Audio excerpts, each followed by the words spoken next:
Hello, everyone. This is Mark Plaster, Senior Executive Editor of Emergency Physicians Monthly, and you're listening to EP Talk, the place where emergency physicians, aka ER docs, come and talk about things that are really important to us, things that are entertaining to us, that are funny to us, and things that we want to know more about and have more time little digging into. So if you're driving down the road going to work, if you're coming home after a long shift, if you're on the treadmill or bike, I hope that you'll enjoy your time with us and maybe learn something, maybe not, but certainly enjoy hearing some other ER docs who share your perspective on life and our profession. And joining me today again is Jeannette Wolfe, a longtime friend and academic from the UMass program. And in a previous podcast, you may or may not have heard, Jeannette and I were talking about how she got into her current emphasis of her career. Obviously, we're all ER docs, and she's an academic for many, many years. But one of her specialty interests, if you will, is women. And we were just I'll carry it over from the last podcast. You mentioned that your first piece that you wrote for EPM was about a surgeon who kept calling you dearie, and it was like poking you in the eye. And so I'd like to hear your response and sort of take off from there about some of the other challenges that female emergency physicians have faced and conquered over the years. And it's I'll break in and disagree with you and be the male chauvinist pig from time to time just for fun. But tell me, start with that piece. High, huh? Start with that piece about Dr. Deer.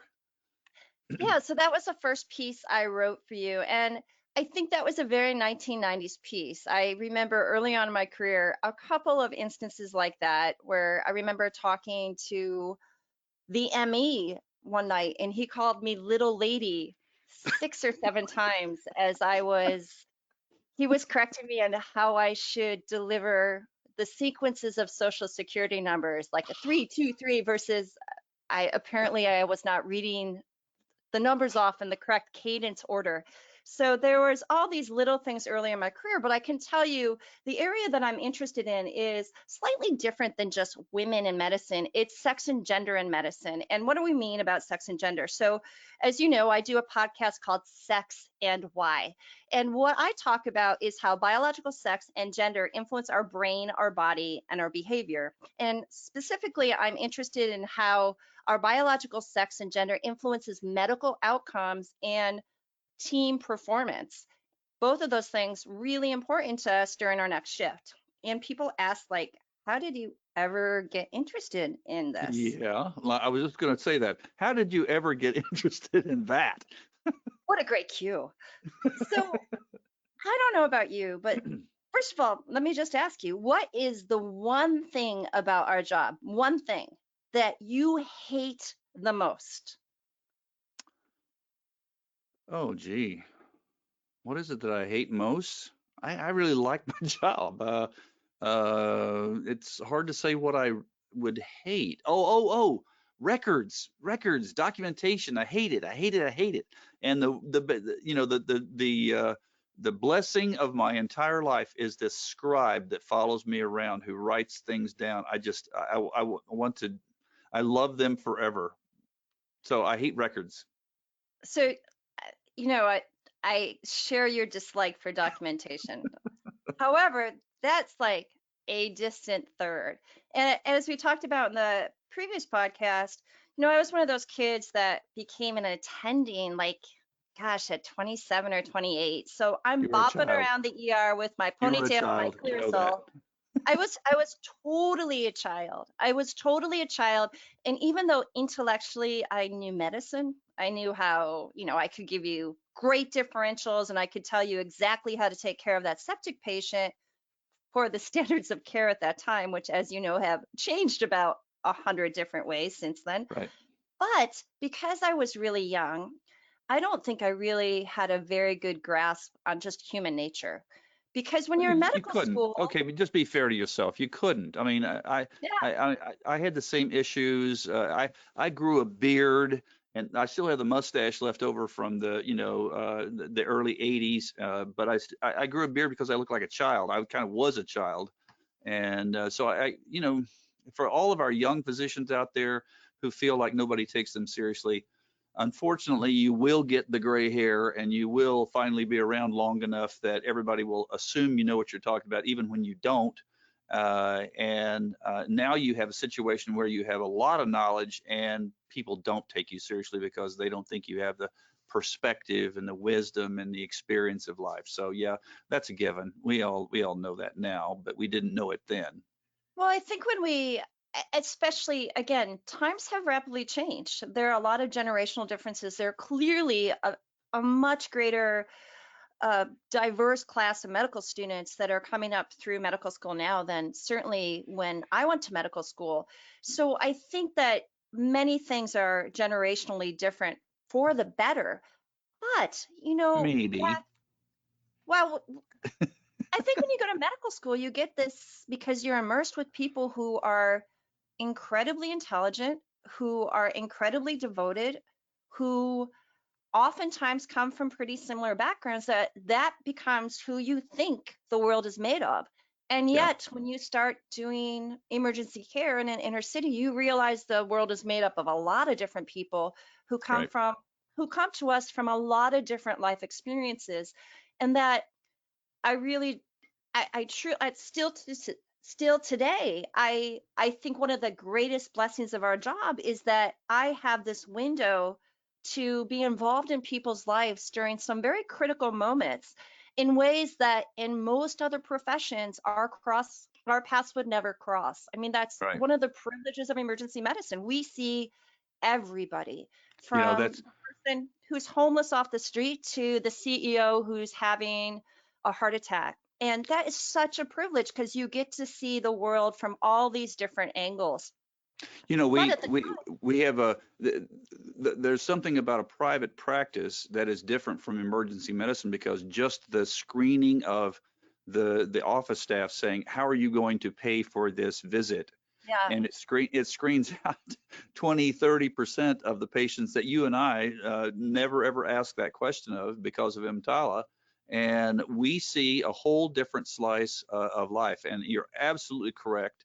It is a privilege. Sometimes it's a thorny privilege, but sometimes it is nevertheless a privilege to see the entire spectrum of the healthcare world. So as I was this young doctor, the number one thing that destroyed me early on in my career, and it was almost a career breaker, is I could not take conflict. Specifically, conflict with admitting physicians, who in retrospect were mostly guys, mostly a generation or a generation and a half older than I was. And I would ruminate about these difficult conversations at nausea. And here was the turning point. So I'm this young physician in this practice full of almost all males, and I'm working with another guy. And this guy gets in a huge argument with a trauma surgeon that night, like huge, Right, almost coming to blows argument. right. And at the end of the shift, I said to him, "Hey, what was the most challenging thing about this shift?" And I thought for sure he would say that argument. Because if it was Yeah, me, that argument would be with me not just 2 hours later, but yeah. probably, 4 or 5 days later. And he says to me, "I'm really upset that there was no toner in the printer." And I just looked at him and at that You and moment, you looked at him and you said, "You and I are wired differently." That, I looked at him and I was like, I must be from another world. And yeah, and I realized at that moment that even though he and I did that job, how we did it was very, very different. And I also realized that if I was going to stay in emergency medicine for the long haul, I needed to learn about conflict management more. So I just started reading a lot, and I came across two really important books. One is called Why Gender Matters by Dr. Leonard Sachs, which is now in its second edition, and the other one was Same Words, Different Language by Barbara Annis, who both of these people, Dr. Sachs, Dr. Leonard Sachs, and Barbara Annis, are now very good friends of mine. But they were the first people who actually exposed to me the very idea that our neurobiology is different. So that even though we may do the same things, how we do those from just the way our brain moves traffic around could be very, very different. And that got me into a very deep dive. So I'd love to give you some examples of some of the things I've learned. My wife has said over the years that it is surprising, given our genetic differences, that we can even communicate to one another. And your point is sometimes we don't communicate very well. Certainly, I don't understand what she's saying. You know, this is not just marital. I'm just talking about you're saying men and women certainly, and men and women within the same specialty. How they approach things, how they think through things. Is very, very different. I couldn't agree more. And the irony of it is we think maybe that's, or we've been conditioned to believe that that's all because of their training and their acculturation, you know, nature versus nurture, that it's all nurture. And in fact, what you're saying is a lot of it is nature, is that you're wired differently, your brain works differently, you think, you organize your thoughts differently, and you're more you're more maybe sensitive, but should I say this? You're more sensitive to certain things. You know, I can recall conflicts like this, like you're talking about, where you know, I remember one time when I was chest to chest with a surgeon, and we closed the door and we were screaming at each other so loud that the nurses outside were literally cowering, thinking they were going to need to call 911, and because one of us was going to come to blows with the other. And we opened the door, we were friends, walked out, and everything was fine, you know. It was like a basketball game, okay? For me, it was like a basketball game, you get in my face, I'm going to get in your face, we're going to scream at each other, you're going to finally respect me, and we're going to be best buds, and I just don't think that oftentimes other people, maybe women, maybe that's a sexual difference, maybe sometimes it is a nurture thing of never. And your point about competitive sports made in the last podcast, or talking about it, I think is a very important thing, because it is it's a full contact sport we're in, and I think we need to be aware of that, and how we're perceived and how we interact with other people, and whether that's okay to interact that way. You know, anymore, for sure, you can't do the things that I did with that surgeon, you know, screaming face to face, you know, spit flying and threats, and you just don't do that. You don't do that now. I mean, you know, that's a couple of decades later. We don't do that So anymore. you just unloaded 20 hours worth of podcasting there, because I think there's so many points that are sort of hidden in that comment. And the first thing I will always say is, biological sex and gender are two attributes of who we come to work as. There are a lot of other attributes. There's Oh, sure, generation, there's religion, there's social economic class. sure. However, I think that biological sex and gender often kind of get discredited. So I That's think okay. oftentimes biological sex and gender cannot get the respect that they deserve. And let me just give you some basic facts. You and I share 98% of the same DNA. So we used to think that outside our so-called bikini zones, which mean our reproductive Hmm. zones, that we are essentially the same in our physiology and our pathophysiology. But in the last 5 years, there's been an explosion of research that says we have different brains, we have different hearts, we have different livers, we have different kidneys, fill in the organ. It's just we never looked before. So when we look at differences, let's just start with perception, because at the end of the day, the biggest difference between men and women is we assume that we all perceive the world the same way. And so when we put an intention out there, we believe it's going to be received the same way we threw it out there. And a lot of times that's just simply not true. So we know that although you and I share 98% of our same DNA, how that DNA is expressed is very dependent on our sex chromosomes. So our sex chromosomes, our XX or XY chromosomes, not only are they instrumental in making hormones and proteins associated ultimately with those hormones and make things happen in our body. They are also influential of turning on or off other gene expression in our other chromosomes. And what that means in English is if you and I are exposed to the same exact toxin, infection, immunization based on not just our sex chromosomes, but on our biological sex chromosomes, our DNA can be expressed in a different way. And that's epigenetics. This is a whole new field that was not around when you and I first met all those years ago. So that affects how we show up. Yep, And exactly right. Exactly right. I mean, you think about I'm looking at the screens, okay, and I've got a gray beard and kind of there's so many differences about you and I, and you're absolutely correct. I mean, genetically, there's not that much difference, and yet it's so fundamental that it changes virtually everything, everything. so let's And just talk about perceptions, okay, like literally how we perceive the world. okay. Do you think you and I smell the same? Not like your body odor, but No, no, no, no, no, no. I know what you. Believe me, I know what you're going to say. I know what you're going to say. That I can't smell things that stink. My wife says you can't smell things that stink. Okay, I can walk in the front door and she can be upstairs and say you need to take a bath. And I'm listening. I'm smelling my armpit. I can't smell that bad. And she and I suffered several facial fractures playing collegiate basketball, and so my sinuses got rearranged a couple of different times, and so she claims that I can't smell. Well, I can smell just as well as anybody else. I mean, I can smell DKA, I can smell Pseudomonas, I can smell all that stuff. lucky you.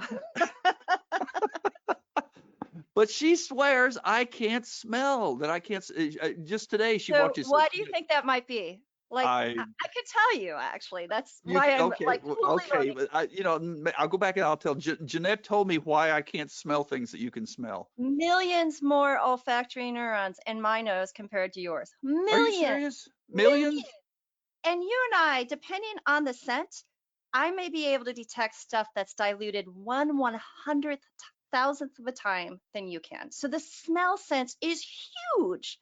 You're like a bull. You're like a bloodhound. See, you just.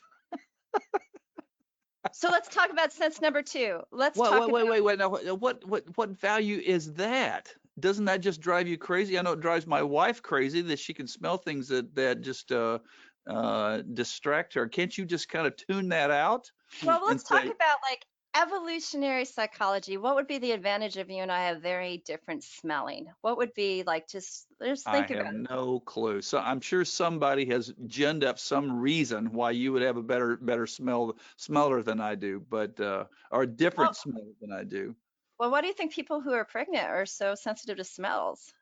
Oh, that's Because true. they don't want to get a toxin in their body. So just to think about like now that I have literally fallen several stories deep into the sex and gender rabbit hole because that has been my area of expertise for like 10 years now. Now let's look at another sense. And this comes back to literally the fact that how we put information from our environment and we internalize it is based on how we come into this world based on our sex chromosomes and our hormones.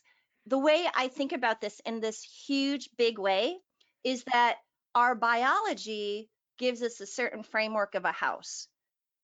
Maybe men are two-story houses, maybe women are ranch houses. So the way we come into this world, our structure is simply from a neurobiological way different. Now, how we decorate the house, our gender, our social construct, and how we identify within the societies we live and the roles that we play, our gender and the experiences we have in this life change our via neuroplasticity what we put into that house. So you and I both can learn how to do most things, but how we learn it may be very different based on our biological sex. At the end of the day, we come into this world with structurally different brains. Via neuroplasticity, we can modify a lot with our brains, but we cannot change that fundamental structure. And we need to appreciate that it actually exists. And this isn't a feminist point of view or a chauvinist No, no, anti point of view. no, That's I the way fully it and is. completely agree with that. Actually, what you're really saying is that you bring something, I talk a lot to married people. I've been married 45 years, and God bless I Barbara. well, Oh, Rebecca, that's okay.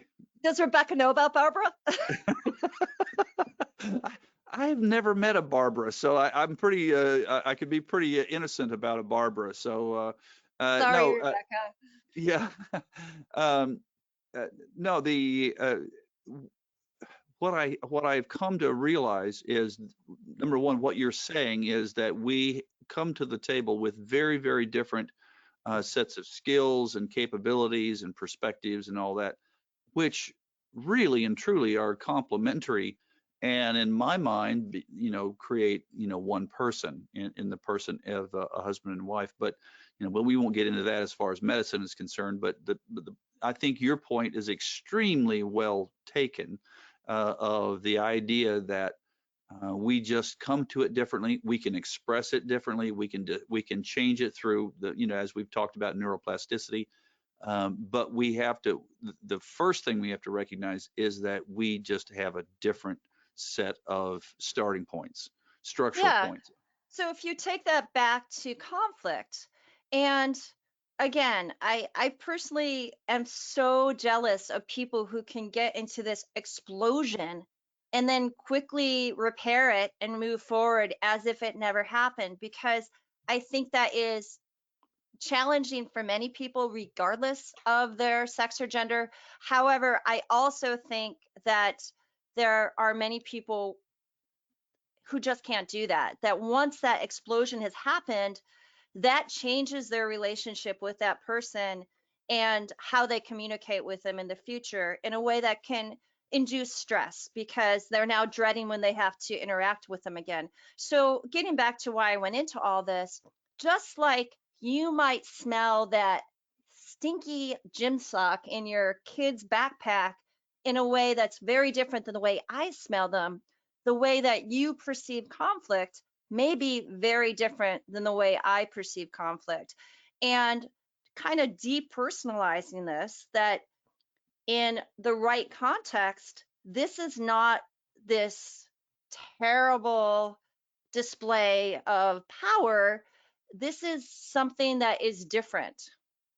But in the Wait, wrong wait, wait, wait, wait. context, Okay, now, are you in fact actually admitting that some sexes may be better equipped to handle certain circumstances? no, what I'm getting back to, no, I would never do that. I think we handle things differently. And I think the most important thing is Oh, wait a second. I think recognizing, I just heard you say no, that men are wired differently and could handle conflict with more equanimity than you're speaking for yourself, obviously, not for the yes. whole feminine, sex, but I it think the could way that be men it handle could be that conflict, it could be that guys who've been boxing and playing football and smashing into each other and then shaking hands afterwards and being best friends, and that's where we talk about sports. That may actually equip men to be better at conflict and conflict resolution. Could that be possible? well, I think you have to set that it's in a male paradigm. Yeah. We, if you work in a medical field in a trauma room, if you as the male ER attending have an interaction with the male trauma surgeon, you're not the only two people in the room. And that display of power and that display of aggression towards each other has a ripple effect to everybody else. So it's not just about you two. If you can explode and make up afterwards and go out for a beer afterwards, that doesn't But it may negate destroy the the it may mess that destroy you the team. left in the rest of the room. And at Yeah. some point, that is no longer, 10 years ago, we should not be acting that way in a professional environment, because for us to take the best care of patients, we need to have everybody on board. So these sex and gender differences are important for me because it understands where the landmines are, where we can walk around the landmines, and where we can say, look, Mark, that's just not professional behavior. You don't do that. Because when you act that way and then you guys both puff away to the different corners of the trauma room, all of a sudden that tech that just got hired 2 weeks ago, who has a medication list that has really important medications on it that are important for the rest of the teams to actually know about, they may not feel empowered enough to actually say, this is going on with this patient. They're on a blood thinner, they're on Remicade, they're on insulin, because they feel too intimidated to go into that space. So when we talk about teams management, when we talk about managing teams, we need to recognize that the best teams function together when there's a culture of safety. And if we can't create that, even if a conflict style works for you and it doesn't work for the rest of your team, that's not going to help our patients. Interesting. Okay. So we're actually winding down to this block, and I can see that we need to spend more time on this, because I'm not gonna surrender the field quite yet, because I think that you make some good points. Okay, you make some good points, but anytime you start talking about safety, everybody has to feel safe. Oh my gosh, I'm gonna puke in the basket here. Uh, you know, let's be a little tougher than that. Oh, so I'm gonna leave it at that. I'm gonna poke you in that, and then I'm gonna come back, and we're gonna that'll bring you back to the table. We'll talk about this some more. Just know that I know how to use sharp instruments too, Mark. Well, everyone, thank you for joining us today for EP Talk. As you can see, I enjoy the heck out of talking to Jeannette. She challenges me, educates me, and makes me a better man. Okay, she does. And so anyway, we're really happy that you've joined us today for EP Talk. Come back and join us again at epmonthly.com is where you can access it, or you can on your mobile device. So thanks for joining us, and I'm sure we will be talking a whole lot more about this and a whole lot of other topics. Thanks a lot.